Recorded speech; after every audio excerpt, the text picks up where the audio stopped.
This city wasn't the original target for the second bomb. Fatsman was destined for Kokura, but the weather was too overcast, a bit like today. So the Boxcar B-29 changed course and headed to its secondary target, Nagasaki. Just 3 days after Hiroshima, on the 9th of August, the second atomic bomb exploded with a destructive force of 21 kilotons of TNT and killed over 70,000 of the city's residents. The comprehensive firebombing campaign conducted before the A-bombs had left Japan in ruins. The US already had the country blockaded and cut off from food and fuel.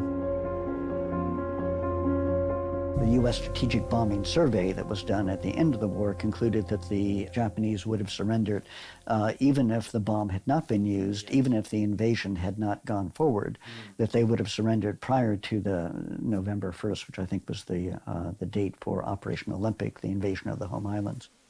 So why did the US drop the bombs? That's what historians are debating. And I think that Truman was hoping for a dual strategy. One was to try to drop the bombs and hope that Japan would surrender before the Russians got in, so the Russians would not get all those concessions that we had promised them, number one. But number two, and equally if not more important, the Americans were trying to send a message to the Soviet Union. With each country looking to carve out their spheres of influence after the war, relations between East and West rapidly declined. America realized that nuclear power equaled political power on the world stage, and documents from as early as 1945 suggest that the Allies were turning against each other. The planning actually in October of 1945 had chosen 20 targets in Russia. Moscow and Leningrad were also included on the target list early on, and as I understand it, just from talking to some of the war planners, the designated ground zero was to be either the Kremlin itself or it was a power plant that was very close to the Kremlin.